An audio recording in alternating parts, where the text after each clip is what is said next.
ছুটির দিনে জমজমাট ঈদ কেনাকাটা। সকাল থেকে রাজধানী বিপণী বিতানে ক্রেতার ভিড়। পোশাকের পাশাপাশি বেড়েছে জুতা প্রসাধনীর বিক্রিও, বেশি দামের অভিযোগ।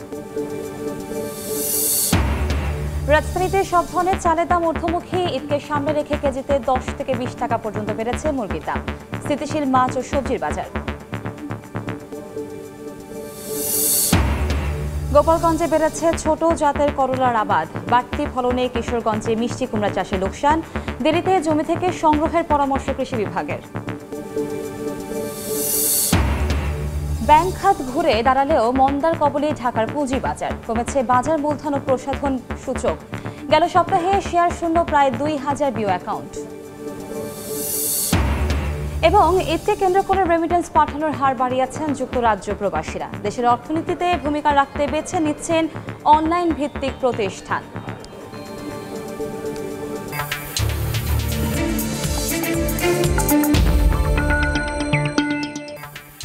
দেখছিলেন শিরোনাম। আমন্ত্রণ জানাচ্ছি দেশ ও দেশের বাইরের অর্থ বাণিজ্যের নানা খবর নিয়ে আমাদের নিয়মিত আয়োজন এই সময়ের বাণিজ্যে। আপনাদের সঙ্গে আছি আমি কনক আজাদ। দর্শক, আজ আমরা আলোচনা করব সার্বিক ঈদ বাজার নিয়ে। আমাদের সঙ্গে স্টুডিওতে আছেন আলোচনার জন্য কনজিউমার্স অ্যাসোসিয়েশন অব বাংলাদেশ ক্যাবের সাধারণ সম্পাদক অ্যাডভোকেট হুমায়ুন কবির ভূঁইয়া। এই সময় বাণিজ্যে আপনাকে স্বাগতম। জি, ধন্যবাদ আপনাকে। আমরা আলোচনার শুরুর আগে ছুটির দিনের কেনাকাটার খবর জানতে চলে যাচ্ছি সহকর্মী SM আরিফিনের কাছে। তিনি আছেন বসুন্ধরা সিটি শপিং মলে। আরিফিন, ঈদ কেনাকাটার অবস্থা কেমন দেখছেন? সাপ্তাহিক ছুটির দিন শুক্রবার, এমনিতেই রাজধানীর শপিং মলগুলোতে ভিড় জমে থাকে, কিন্তু রমজান শেষের দিকে প্রায় এবং ঈদ বলাই যায় যে মোটামুটি 10 দিনের মতো বাকি আছে। এ কারণে কিন্তু অলরেডি বিপণী বিতানগুলোতে ভিড় বাড়তে শুরু করেছে। আমরা সকাল থেকে যেটা দেখেছি যে রাজধানীর বসুন্ধরা শপিং সেন্টারের সামনে প্রায় 10:30 থেকেই প্রচুর মানুষজন অপেক্ষা করছেন, কিন্তু বারবারই মাইকে বলা হচ্ছিল যে 11টার আগে আসলে গেট খুলে দেওয়া হবে না। ইতিমধ্যে 11টা বেজেই গেছে এবং অলরেডি মানুষজন ঢুকতে শুরু করেছে। আমরা দেখেছি প্রচুর মানুষের চাপ কিন্তু সামলাতে হচ্ছিল এই শপিং মলের কর্তৃপক্ষকে, এবং তারা যেটি বলছিলেন যে বারবার মাইকে অ্যানাউন্স করে বলছিলেন যে কোনোভাবেই যেন কেউ ঝামেলা না করেন এবং সুস্থভাবেই যেন শপিং মলে প্রবেশ করেন। আমরা যেটি জানতে চাই যে ইতিমধ্যেই রমজান প্রায় শেষের দিকে মানুষজন কেনাকাটা ইতিমধ্যে করে ফেলেছেন অনেকটাই। শপিং মলগুলোতে ভিড় এখন শেষের দিকে এসে অনেকটাই বাড়ছে, যদিও আমরা দুই একটা শপিং মলের লোকজনদের সঙ্গে কথা বলেছি এবং আমাদেরকে বিক্রেতারা যেটি বলেছেন যে অনেকাংশেই পণ্য কিন্তু তারা বিক্রি করে ফেলেছেন ইতিমধ্যে, এবং তারা বলছেন যে তাদের এখন যে কালেকশন, ঈদের যে কালেকশন, সেই কালেকশনের কিন্তু প্রায় 50% পণ্য তারা বিক্রি করেছেন, এবং এখন যেটি পাওয়া যাচ্ছে সেটি সাইজ কিংবা কালার কিন্তু তারা পছন্দ মতো দিতে পারছেন না তাদের ক্রেতাদের জন্য। আমরা দু একজন ক্রেতাদের সঙ্গেও কথা বলেছি, তারা জানিয়েছেন যে ইতিমধ্যেই তারা ঈদের শপিং করে ফেলেছেন। কিছু কিছু শপিং এখনও বাকি রয়েছে তাদের পরিবার পরিজনের জন্য। তারা যে শপিংগুলো বাকি রয়েছে শেষ সময়ে এসে তারা সেগুলোর দিকেই মনোযোগী হচ্ছেন। তারা জানিয়েছেন যে এবার যেহেতু ইতিমধ্যে গরম পড়ে গেছে, এজন্যে ফ্যাশন হাউসগুলো যে ক্রেতাদের কথা মাথায় রেখে যে সুতি কাপড় কিংবা আরামদায়ক কাপড়গুলোর জন্য তারা কালেকশন রেখেছে, সেগুলোর দিকে কিন্তু বাড়তি চাহিদা রয়েছে তাদের, এবং তারা বলছেন যে কিছুটা গত বারের তুলনায় বাড়তি দাম রয়েছে কিছু কিছু পণ্যে, যেটি তারা বলছেন। এবং একই সাথে আমাদের বিক্রেতারা বলছেন যে গত কয়েকবারের তুলনায় কিন্তু এবারের চিত্রটা একটু ভিন্ন, কেননা এবারের রমজানে সকাল থেকেই কিন্তু ক্রেতাদের ভিড় শপিং মলগুলোতে দেখা যাচ্ছে। তারা বলছেন যে গতবারের তুলনায় এবার পরিবর্তিত পরিস্থিতিতে দিনের বেলাতেই আসলে জমজমাট হয়ে উঠছে ঈদের বাজার, এবং সন্ধ্যার পরে কিছুটা ক্রেতা সমাগম কমে যাচ্ছে। তো রাজধানীর ঈদ মার্কেট নিয়ে এই ছিল আমার কাছে সবশেষ। ঈদ মার্কেটের খবরাখবর জানাতে আমরা সরাসরি যুক্ত ছিলাম বসুন্ধরা শপিং সিটি মল থেকে। আমরা আবারও স্বাগতম জানাচ্ছি জনাব হুমায়ুন কবির ভূঁইয়া। প্রথমে যেটা জানতে চাচ্ছি যে ঈদের আর বেশি দিন বাকি নেই, খুবই অল্প সময়ের অপেক্ষা আমাদের। সেক্ষেত্রে যেটা হচ্ছে যে ঈদের আগে একটা ব্যাপার দেখা যায় যে ক্রেতা বিক্রেতাদের মধ্যে দর কষাকষির একটা ব্যাপার। ক্রেতারা চাচ্ছে যত কমে আমি পণ্যটি কিনতে পারি, বাট বিক্রেতাদের যেটা হচ্ছে তারা তাদের দামটা রেখে দিচ্ছে। তো এক্ষেত্রে ঈদ বাজারটা কেমন দেখছেন? ধন্যবাদ আপনাকে। ঈদ বাজারেও কিন্তু আমাদের দর কষাকষিটা, এটা কিন্তু কনজিউমার রাইট। আমি দর কষাকষি করে আমি যত কমে কিনতে পারি, এটা আমার রাইট এবং এটা আমাদের স্বীকৃত রাইট এটা। সুতরাং আমরা চেষ্টাই করবো ভোক্তা হিসেবে যে আমি যত কমে কিনতে পারি, কমে কিনতে পারলে আমার মধ্যে একটা তৃপ্তি থাকে। আমি একটা পণ্য কিনলাম, এটা রিজনেবল দামের মধ্যে আমি পাইছি, এতে কিন্তু আমি কিনেও একটা সুখ আছে। তো এইটা স্বাভাবিকভাবে বাজারের মধ্যে এটা হয়। এবং আমি যেমন দেখলাম কোনো জায়গাতে দেখা গেছে যে যেমন আমি যদি আড়ঙ্গের কথা বলি আর কি, উত্তর আড়ঙ্গে আমার ওয়াইফ গতকালকে বাজার করছে, সেও দেখলাম যে তৃপ্ত, বাজারে যা লিখা আছে দাম, ওই দামের মধ্যে সে পণ্য পাইছে এবং এতে তার একটা, আমি দেখলাম তার মধ্যে একটা তৃপ্তি আছে আর কি। তো এইটা স্বাভাবিক, যেহেতু আমাদের কনজিউমার রাইট নিয়ে আমরা কাজ করি, কনজিউমার বার্গেনিং করবে এবং এক কনজিউমার আর কনজিউমারকে চ্যালেঞ্জ করবে না। যেটা যেমন আপনি একটা পণ্য কিনতেছেন, আমি এটা নিয়ে আমি এটার পিছনে দাঁড়াবো না, আপনি যদি এর থেকে আমি বিদায় হন তারপর আমি এটা যেতে পারি। তো এবারের পণ্য বাজারে যেটা আমরা দেখছি আর কি, আবহাওয়া ভালো, আবার সব কিছু মিলিয়ে মানুষের ক্রয় ক্ষমতাও মানুষের আছে এবং বিদেশ থেকে যেটা একটু আপনাকে বলছিলেন যে বিদেশ থেকে যথেষ্ট রেমিটেন্স, সব ঈদেই কিন্তু বিদেশিরা আমাদেরকে বা যারা আমাদের বা আত্মীয় স্বজন আপনজন যারা বিদেশে থাকে তারা কিন্তু রেমিটেন্সে পাঠায় এবং এবারের বেলাও কিন্তু এটা ব্যতিক্রম নাই, এবার ঠিকই আছে। আরেকটি ব্যাপার জানতে চাচ্ছি যে আমাদের ঈদের সময় যেটা দেখা যায় একটা বড় ধরনের ডিসকাউন্টের ব্যাপার আমরা দেখি শপিং মলগুলোতে, কিন্তু সেখানে ক্রেতাদের কিছু অভিযোগ থাকে যে যেই প্রাইসটা থাকে সেই প্রাইসটা দ্বিগুণ করে তারপর সেটার উপরে ডিসকাউন্ট দেওয়া হচ্ছে। এই সময় অনেক সময় দেখা যাচ্ছে যে অনেক অভিযোগ আমরা পেয়েছি, সেক্ষেত্রে আসলে এই ব্যাপারটা আপনি কিভাবে দেখছেন? না, এটা যারা ভোক্তারা যে কমপ্লেনটা করে এটা কিন্তু সঠিক, কারণ দেখা গেছে যে আমরা এমনও দেখছি, আমি দোকানের নাম বলবো না, শপিং মলের কথা বলবো না, তারা 600 টাকার পাঞ্জাবি 3600 টাকা লিখে রাখছে। এটা আমরা আউট করার পরে দেখা গেছে তার বিরুদ্ধে আমাদের কনজিউমার অ্যাসোসিয়েশনের পক্ষ থেকে নেওয়া হয়েছে, অ্যাকশন নেওয়া হয়েছে, কিন্তু তারপরও দেখা গেছে এটা চলতেছে। এবং এটা কিন্তু বড় বড় শপিং মল যেগুলি আর কি, আমরা যদি বলি আড়ঙ্গের কথা বলি, স্বপ্নের কথা বলি, যারা যারা আছে আর কি, তারপর আগরের কথা বলি, এগুলি তাদের মধ্যে আছে। তবে এবার শপিং মলগুলিতে ভোক্তা অধিদপ্তরের একটা ইন্টারফেয়ারের কারণে এটা কিন্তু এবার কিন্তু ভ্যাট নেই, সরকার উঠে দিচ্ছে, যার জন্য এই শপিং মলগুলিতে কিন্তু এবার বেচা কিনা ভালো হচ্ছে। তো এটা একটা ভালো লক্ষণ আমরা মনে হয় আর কি, যে অর্থনৈতিক অবস্থা ভালো হইলে কিন্তু এটা হয়। আর বর্তমানে অন্তর্বর্তীকালীন সরকার আবার যে সুযোগগুলি বিশেষ পণ্যগুলিতেই আমরা একটা ছাড় দেওয়া হয়েছে, ভ্যাট উত্তোলন করা হয়েছে, অনেকগুলিতে শুল্ক হার কমাই দেওয়া হয়েছে। এতেও কিন্তু যেই রমজান মাসে যে পণ্যগুলির প্রয়োজন আমাদের বেশি আর কি, সেই পণ্যগুলির দাম কিন্তু এবার কমছে। আপনি যেটা বললেন যে মুরগির, হ্যাঁ মুরগি, ব্রয়লার মুরগি সব মুরগির দামই। আমি একটু জানতে চাচ্ছি যে শপিং মলগুলোতে এই ব্যাপারে সরকার কি পদক্ষেপ নিচ্ছে, মনিটরিং এর ব্যাপারে বা এরকম কোনো পদক্ষেপ কি নিচ্ছে কিনা, যে এরকম কোনো কিছু হলে তাদের কোনো আইনের আওতায় আনা হচ্ছে কিনা, এই ব্যাপারটা একটু জানাবেন। এটা সরকার এখন পর্যন্ত কোনো আইনের আওতায় নেয় নাই, কারণ আমরা শপিং মলগুলোতে কেনাকাটা আবার বাড়ছে এই কারণে, যেহেতু ভ্যাট নাই, তো আমি বাইরে থেকে না কিনে, ফুটপাথ থেকে না কিনে ভিতরে পণ্যটা কিনতে পারছি। তারপরেও শপিং মলগুলিতে কোনো কোনো পণ্যের দাম, যেমন বাইরে যদি আপনি 50 টাকা যদি আপনি তরমুজের কেজি দেখেন, সেই পণ্যটা আগরাতে কিংবা মিনা বাজারে দেখা যাচ্ছে এটা 60 টাকা বা 65 টাকা বিক্রি হয়। কিছু পণ্যের দাম তারা এখনও শপিং মলগুলিতে বাড়িয়ে নেয় আর কি। তো এই ব্যাপারে সরকার কোনো ব্যবস্থা নেয় নাই, আর সরকারের ব্যবস্থা নেওয়ার মতো কোনো সুযোগও নাই, এই কারণে যে তারা তো পণ্যের দাম লিখে রাখছে। আপনি 65 টাকা করে আমি তরমুজ বিক্রি করতেছি, এটা কিন্তু তারা লিখে রাখছে তরমুজের গায়ে। এখন আপনি পছন্দ হলে আপনি কিনতে পারেন, না হলে আমরা কিনবেন না। কিন্তু এইটা সরকার এবার এই ব্যবস্থাটা নিছে, কারণ ওই শপিং মলগুলিও মোটামুটি সাবমিসিভ হয়েছে, তারা পণ্য বিক্রি করতেছে, যার জন্য ভোক্তাদের খুব একটা অভিযোগ নাই। অভিযোগ যেখানে আছে বাজারে কিছু কিছু পণ্য নকল পণ্য আসছে। জি, আমরা এই ব্যাপারে আবারও কথা বলবো জনাব হুমায়ুন কবির। আমরা একটু বাজার পরিস্থিতি খবর জানতে চাচ্ছি, কারণ বাজারে আছেন আমাদের রিপোর্টার অন্তরা সেন, আমরা সরাসরি যাচ্ছি সেখানে। অন্তরা,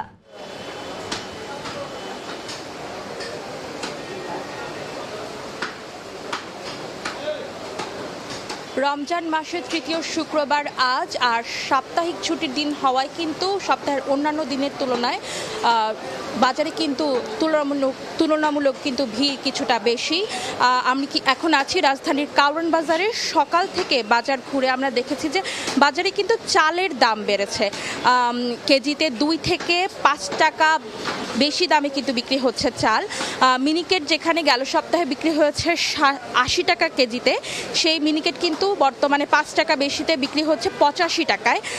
আটাশ চাল বিক্রি হচ্ছে 60 টাকা কেজিতে, যেটা গেল সপ্তাহে কিন্তু বিক্রি হয়েছে 58 টাকা কেজিতে। এছাড়া কিন্তু ব্রয়লার মুরগির বাজারেও কিন্তু বেশ বাড়তি দাম চোখে পড়েছে। ব্রয়লার মুরগির দাম গেল সপ্তাহে ছিল 190 টাকা, বর্তমানে সেই ব্রয়লার মুরগি বিক্রি হচ্ছে 210 টাকা কেজিতে। পাকিস্তানি ছিল 280 টাকা কেজি, সেই পাকিস্তানি মুরগি এখন বিক্রি হচ্ছে 310 টাকা কেজিতে। দেখা যাচ্ছে যে মুরগির মাংস কিন্তু কেজিতে 10 থেকে 20 টাকা কিন্তু বেশি দামে বিক্রি হচ্ছে। খাসির আর গরুর মাংসের দাম কিন্তু সেই তুলনায় বাড়েনি, 1 একই রয়েছে। খাসির মাংসের দাম 1250 টাকা এবং গরুর মাংসের দাম 780 টাকা কেজি। কিন্তু মশলার বাজারের কথা যদি বলি, মশলার বাজার কিন্তু গেল সপ্তাহের তুলনায় দাম না বাড়লেও কিন্তু মশলার বাজারে কিন্তু বেশ অস্থিরতা চোখে পড়া গেছে। এলাচ কিন্তু কেজিতে বিক্রি হচ্ছে 5200 থেকে 6000 টাকা কেজিতে কিন্তু এলাচ বিক্রি হচ্ছে। জিরা বিক্রি হচ্ছে 600 টাকা কেজিতে। এই ছিল কারওয়ান বাজার থেকে বাজার পরিস্থিতির সর্বশেষ খবর আমার কাছে। আমরা সরাসরি যুক্ত ছিলাম কারওয়ান বাজার থেকে। আমরা আবারও আলোচনায় ফিরছি। প্রথমেই জানতে চাচ্ছি যে আমরা যে ব্যাপারটা দেখছি যে মৌসুমেও হচ্ছে চালের দাম সবসময় বাড়তি, তো চালের এই যে বাড়তি ব্যাপারটা হচ্ছে সেক্ষেত্রে অন্তর্বর্তী সরকারের কি পদক্ষেপ নিয়েছে বা কতটুকু পদক্ষেপ তারা নিতে পেরেছে বলে আপনি মনে করছেন? এই সময়ে চালের দাম বাড়ার কোনো যৌক্তিক কারণ নাই, কারণ সরকার যদি এটার ব্যবস্থা নেয় আর কি, অর্থাৎ বাজারে মনিটরিং, এই চালের দামটা বাড়াইতেছে এখন মিলার আর ওই লোকের যারা কর্পোরেটের ব্যবসা, যাদের চালের ব্যবসা করার কথা না, তারা কিন্তু লক্ষ লক্ষ বস্তা চাল তাদের কাছে আছে, চালের দাম বাড়াইবার কোনো যৌক্তিক কারণ নাই। আমরা মনে করি সরকার যদি এই ব্যাপারে ব্যবস্থা নেয় আর কি, যে মোকামগুলিতে চালের নওগাঁর কথা যদি আমরা বলি, আমরা যদি কুষ্টিয়ার কথা বলি, তো এইগুলি বাজারের মধ্যে সরকারের মুভমেন্ট থাকার দরকার আছে। সরকারের মনিটরিংটা যদি শক্তিভাবে করে চালের দাম বাড়ার কোনো, কারণ প্রচুর পরিমাণ চাল আছে। আবার সরকার কিন্তু বেশ কিছু চাল কিন্তু সরকার বেশ কয়েকটা কান্ট্রি থেকে, তারা কিন্তু পাকিস্তান থেকে চাল আনছে, বার্মা থেকে চাল আনছে, ভারত থেকে চাল আনছে। চালের দাম বাড়ার কোনো যৌক্তিক কারণ নাই। এটা শুধুমাত্র মনিটরিংয়ের অভাব আছে আর ব্যবসায়ীদের অতি লোভ করা একটা সুযোগ পাইছে, এই সুযোগে তারা মনে করে যে ঈদের সময় আমরা কিছু বাড়িয়ে দিলাম। অবশ্যই চালের সাথে সাথে দেখা যাচ্ছে যে মুরগির দামও কিন্তু অনেক বেশি। তো সংকটটা আসলে কোথায়? না, সংকটটা হলো যে এই ব্যবসায়ীদের, এটা নৈতিকতার সংকট আমরা যেটা বলবো আর কি, যে তাদের মধ্যে কোনো নৈতিকতা, অর্থাৎ এই রমজান মাসটার মধ্যে যথেষ্ট রিকোয়েস্ট করার পরও আমাদের যে বাণিজ্য উপদেষ্টা যিনি আছেন, উনি একটা বাণিজ্য গ্রুপ থেকে আসছেন, ওনার কারণে কিন্তু আমরা এবার পণ্য, উনি যেভাবে কথা বলছেন সেভাবে কিন্তু আমরা বাজারে এবার পণ্য পাই। উনি বলছিলেন যে রমজান মাসে পণ্যের দাম বাড়বে না, তৈল নিয়ে একটু কারসাজি হয়েছে, তারপরে কিন্তু পণ্য আমরা অ্যাভেলেবল পাওয়া গেছে এবং আমরা সঠিক মূল্যে এবং আমরা এই পণ্যটা পাইছি। এই জন্য আমরা বাণিজ্য উপদেষ্টাকে ধন্যবাদ জানাবো। এবং উনি আরেকটা কাজ করছেন, যেটা ওনার একটা পণ্য আর কি, সেটা হলো যেটা পানির কথা বলি, বোতলজাত পানি। এটা একটা রিক্সাওয়ালা, একটা ভ্যান গাড়িওয়ালাও কিন্তু পানিটা খায়। এই পানিটা কিছু ব্যবসায়ী কারসাজি করে এটা 20 টাকা করে দেওয়া হয়েছিল এবং ওনার একটা পানি আছে, ওনাদেরও একটা পানি আছে, সেই পানিটার দাম 20 টাকা হয়েছে, কিন্তু উনি উপদেষ্টা হওয়ার পরে এটা উনি 15 টাকা করছে, এটা 5 টাকা উনি রেহাই দিচ্ছে। এটা আমরা উপকৃত। আমার শেষ প্রশ্ন, আমাদের হাতে সময় খুবই কম। আমরা একটু আগে কথা বলছিলাম যে যখনই হচ্ছে গিয়ে ঈদের বাজার শুরু হয়ে যায়, কেনাকাটা শুরু হয়ে যায়, তখনই দেখা যায় যে ভেজাল পণ্যের একটা ব্যাপার থাকে, ভেজাল সিমাই, ভেজাল খাবার। তো সেক্ষেত্রে সরকারের পদক্ষেপ কতটুকু রয়েছে? সরকার এই ব্যাপারে যে বসে আছে তা না, সরকার পদক্ষেপ নিচ্ছে। যেমন আচারের কথা যদি বলি বা আমরা স্যামের কথা বলি, আমরা চিনি, সাদা চিনি রং দিয়ে এটাকে লাল চিনি করেছে, আমরা উদ্ধার করছি। সেটা ভোক্তা অধিদপ্তরের সহায়তায় আমরা উত্তরাতে এটা অভিযান করে এটা উদ্ধার করছি। স্যামাইও যেমন কুলসুন স্যামাই, এটা মেড এস পাকিস্তান লেখে, একটা ঠিকানা দিচ্ছে গিয়ে নারায়ণগঞ্জ, আর একই স্যামাই আবার একটা দিচ্ছে গাজীপুর। এটি হলো নকল। এই নকলের ব্যাপারে শুধু ভোক্তা অধিদপ্তর অভিযান করলে হবে না, নিরাপদ খাদ্য কর্তৃপক্ষ আছে, বিএসটি আছে, তাদেরকেও বাজারে মনিটরিং করার দরকার আছে। আমরা মনে করি উপকৃত হবে। আমাদের স্টুডিওতে আজকে আসার জন্য জি ধন্যবাদ আপনাকে। আমরা সরাসরি কথা বলছিলাম জনাব হুমায়ুন কবির ভূঁইয়ার সঙ্গে। টানা 2 সপ্তাহ পতনের পর ঢাকার পুঁজি বাজারে ঘুরে দাঁড়িয়েছে ব্যাংক খাত।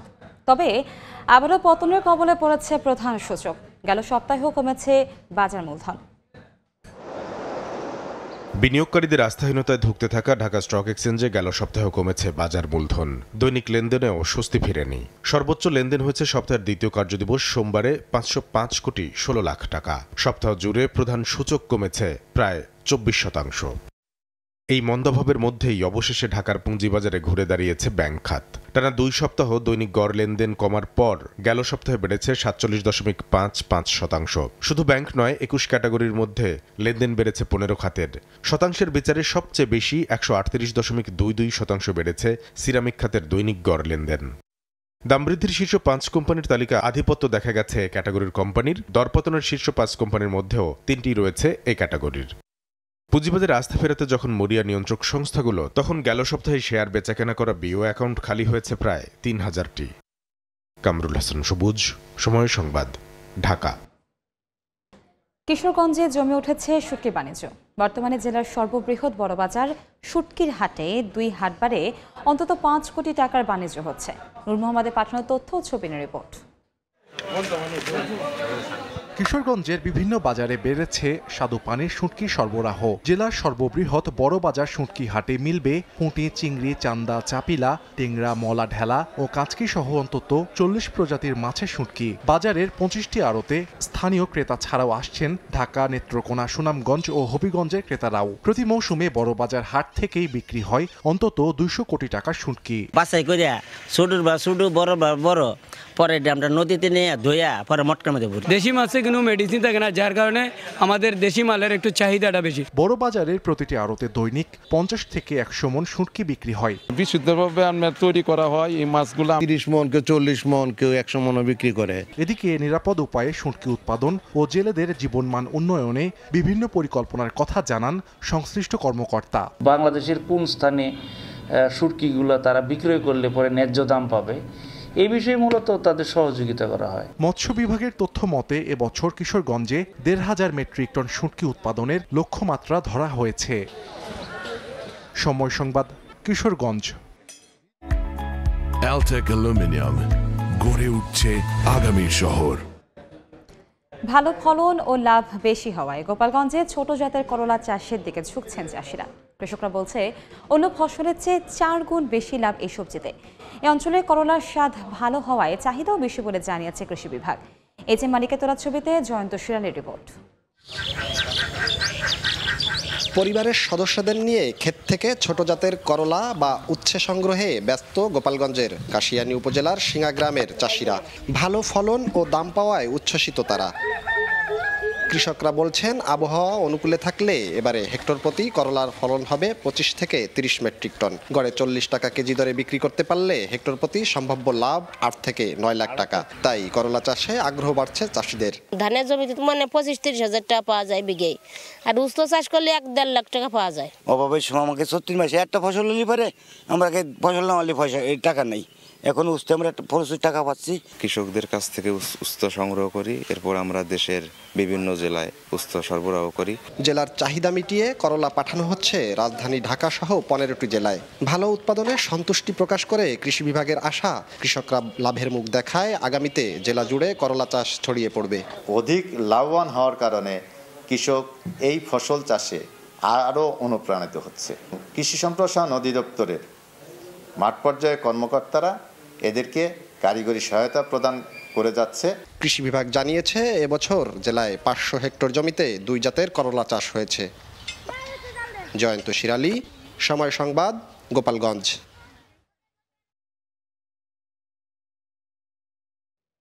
দেখছেন এই সময় বাণিজ্য।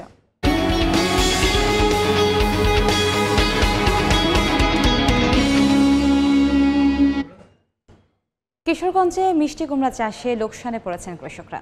চাহিদার চেয়ে ফলন বেশি হওয়ায় মিলছে না কাঙ্ক্ষিত দাম। বাধ্য হয়ে কম দামে বিক্রি করায় উঠছে না উৎপাদন খরচও। ভালো দাম পেতে দেরিতে জমি থেকে কুমড়া সংগ্রহের পরামর্শ দিয়েছে কৃষি বিভাগ। কিশোরগঞ্জ থেকে নূর মোহাম্মদের তথ্য ও ছবি নিয়ে রিপোর্ট। কিশোরগঞ্জের হিজলজানি হাওরে বিস্তীর্ণ এলাকা জুড়ে চাষ হয়েছে মিষ্টি কুমড়া। জমি থেকে কুমড়া সংগ্রহ করে তুলে দেয়া হচ্ছে ট্রাকে, চলে যাচ্ছে ঢাকা, চট্টগ্রাম সহ দেশের বিভিন্ন অঞ্চলে।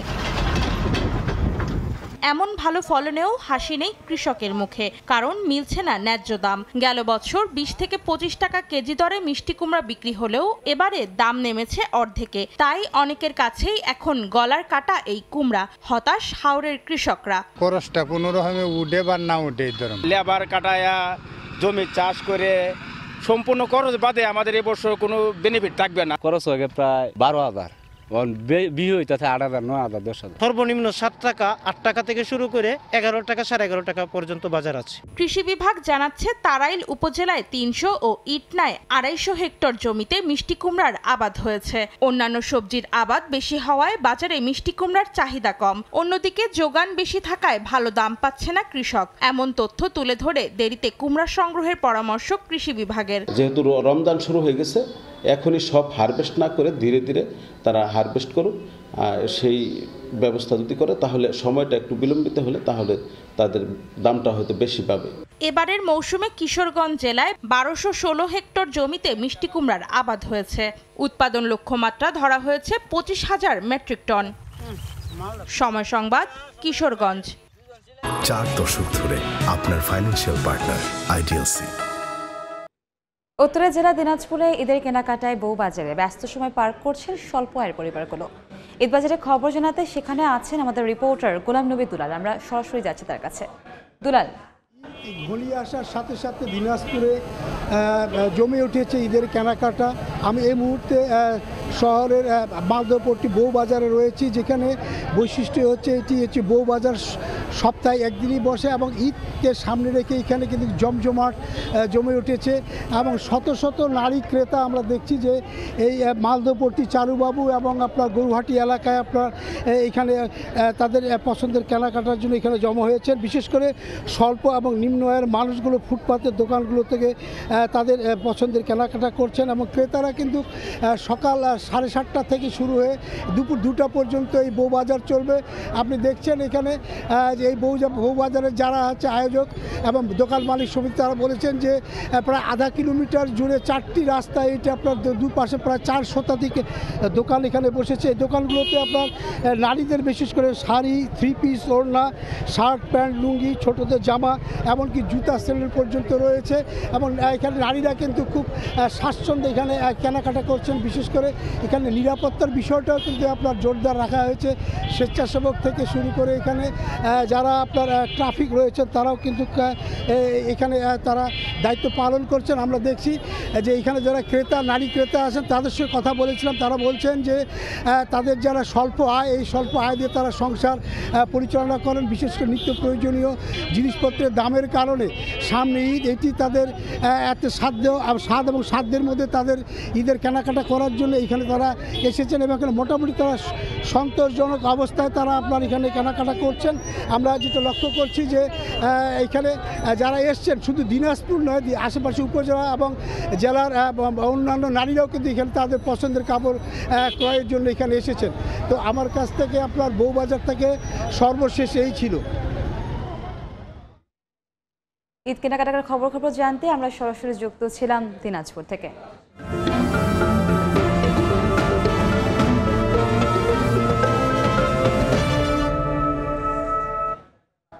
চলতি বছরে ফরিদপুরে লালমির বাম্পার ফলন হয়েছে। রমজানেও দামও বেশি ভালো পাচ্ছেন চাষিরা। জেলার চাহিদা মিটিয়ে যাচ্ছে ঢাকা সহ দেশের বিভিন্ন অঞ্চলে। চলতি বছর লালমির বাণিজ্য 45 কোটি টাকা হবে বলে হিসাব কৃষি বিভাগের। দেখতে অনেকটা বাঙ্গির মতো হলেও স্বাদে ঘ্রাণে ভিন্ন। শীতের 2 মাস বাদে চাষ করা যায় বছর জুড়ে। এতে পানির পরিমাণ বেশি থাকায় রমজান সামনে রেখে প্রতি বছর এই ফল চাষ করেন ফরিদপুরের চাষিরা। এবছর ভালো ফলন হয়েছে লালমির। উৎপাদন খরচ তুলনামূলক কম হওয়ায় লাভের মুখ দেখছেন চাষিরা। তারা জানান মাঠ পর্যায়ে আকার ভেদে 100 লালমির দাম পড়ছে 2500 থেকে 8000 টাকা। এখন বেচতেছি 4000, 5000, 3000, ওই যে সঙ্গে যে হারে বেচা ওই হারে আমরা বেচছি। ঢাকা থেকে যে ব্যবসায়িকরা আসে, মহাজনরা আসে, তারা এসে লোকে আমাদের কাছ থেকে কিনে নিয়ে যায়। গত সেতিবার দাম আর কি ভালো বেশি হয়েছে। রোজার সামনে রেখে এই আমরা এই লালমি চাষ করি, তাই আপাতত আমাকে এই লালমি দিয়ে আমাকে হয়েছে সংসারই চলে। উপজেলার চরদড়ি কৃষ্ণপুর এলাকায় গড়ে উঠেছে লালমির হাট। হাট থেকে লালমি কিনতে দিতে হয় না কোনো কমিশন। দেশের বিভিন্ন অঞ্চলের ব্যাপারী এসে লালমি কিনে ট্রাকে করে নিয়ে যান। তারা জানান লালমির চাহিদা বাড়ছে দেশ জুড়ে। বর্তমানে মালের দাম আছে 2500 থেকে 4000, 5000 পর্যন্ত। ট্রাক ভরে নিয়ে যায় পাবনায় বিক্রি করব।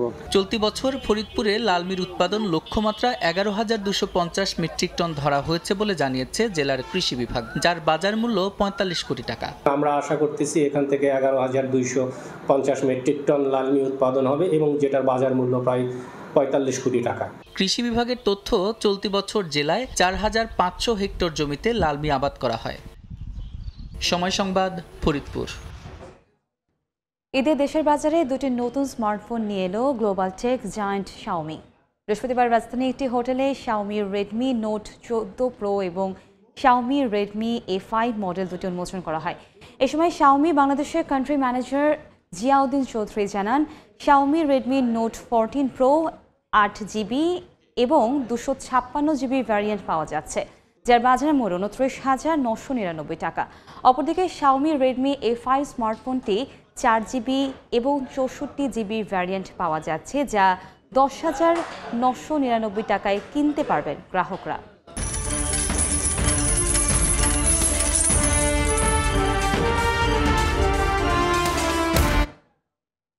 বিশ্ববাজারে আবারও বেড়েছে ননিযুক্ত গুঁড়া দুধের দাম। চলতি মাসে বিশ্ববাজারে দুগ্ধজাতীয় পণ্যের সবচেয়ে বড় নিলামে দাম বৃদ্ধির তালিকায় রয়েছে মোজারেলা পনির, চেডার ও মাখন। গ্লোবাল ডেইরি ট্রেড জিডিটির মার্চের দ্বিতীয় নিলামের তথ্য বলছে ১৭৫ ব্যবসায়ী নিলামে অংশ নিয়ে ১৯,৫৪০ টন পণ্য কেনাবেচা করেছেন। টন প্রতি গড় দাম পড়েছে $৪,২৪৫, যা দাম অপরিবর্তিত থাকার কথা জানাচ্ছে। তবে জিডিটির তথ্য বলছে 0.২% দাম বেড়েছে ননিযুক্ত গুঁড়া দুধের। টন প্রতি গড় মূল্য পৌঁছেছে $৪,০৫২। ননি ছাড়া গুঁড়া দুধের দাম 0.৪% কমে $২,৭২৯ বিক্রি হয়েছে। আর্দ্রতামুক্ত মিল্ক ফ্যাটের দাম 1.৮% কমে টন প্রতি গড় মূল্য দাঁড়িয়েছে $৬,৫৬১। এদিকে সবচেয়ে বেশি বাড়ার তালিকায় থাকা মোজারেলা পনিরের দাম 5.1% বেড়ে টন প্রতি গড় মূল্য দাঁড়িয়েছে $৪,৭০৪। বেড়েছে চেডার ও মাখনের দামও। অন্তরা সেন, সময় সংবাদ। এতে কেন্দ্র করে দেশের অর্থনীতিতে গুরুত্বপূর্ণ ভূমিকা রাখছেন প্রবাসী বাংলাদেশিরা। পরিবারের অতিরিক্ত খরচের কথা মাথায় রেখে বেড়ে গেছে রেমিটেন্স পাঠানোর হার। তবে প্রবাসীরা মানি ট্রান্সফার প্রতিষ্ঠানগুলো থেকে অনলাইনে টাকা পাঠানোয় স্বাচ্ছন্দ্য বোধ করছেন। লন্ডন থেকে বিস্তারিত শোয়েব কবিরের রিপোর্ট। বর্তমানে পাউন্ডের বিপরীতে বাংলাদেশি টাকার হার স্মরণকালের সর্বোচ্চ। 1 পাউন্ডের বিনিময়ে পাওয়া যাচ্ছে 160 টাকা। সেই সাথে যুক্ত হচ্ছে 2.5% প্রণোদনা। দেশের আত্মীয় স্বজনরা যেন স্বাচ্ছন্দ্যে ঈদ উদযাপন করতে পারে, সেই জন্য প্রবাসী বাংলাদেশিরা রেমিটেন্স পাঠাচ্ছেন। টাকা পাঠাইছি আমি বাংলাদেশের জন্য, রেট ভালো। আমাদের এজেন্টের থেকে আমাদের অনলাইনে অনেক বেশি ট্রানজ্যাকশন হচ্ছে। অনলাইন ভিত্তিক রেমিটেন্স প্রেরণকারী প্রতিষ্ঠানগুলোর দাপটে কোণঠাসা প্রতিষ্ঠিত মানি ট্রান্সফার এজেন্সিগুলো। আসলে অন্যান্য বছরের তুলনায় এই বছর রেমিটেন্সের ফ্লোটা একটু কম। ঈদের মৌসুম যেহেতু আমরা যেভাবে আশা করছিলাম যে রেমিটেন্স ফ্লোটা এইভাবে হবে, কিন্তু আশানুরূপ এইভাবে হয় নাই।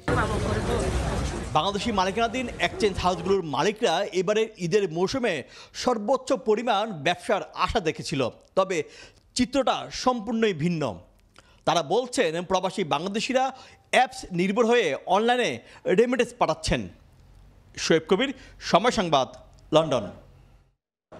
এই সময় বাণিজ্যের শীর্ষ সংবাদগুলো জানিয়ে দিচ্ছে আরেকবার। ছুটির দিনে জমজমা ঈদ কেনাকাটা, সকাল থেকে রাজধানী বিপণী বিতানে ক্রেতার ভিড়। পোশাকের পাশাপাশি বেড়েছে জুতা প্রসাধনের বিক্রিও, বেশি দামের অভিযোগ।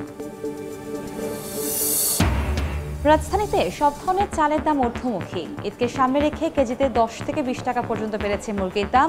স্থিতিশীল মাছ ও সবজির বাজার। এবং ব্যাংক খাত ঘুরে দাঁড়ালেও মন্দার কবলে ঢাকার পুঁজি বাজার। কমেছে বাজার মূলধন ও প্রধান সূচক। গেল সপ্তাহে শেয়ার শূন্য প্রায় 2000 বিও অ্যাকাউন্ট।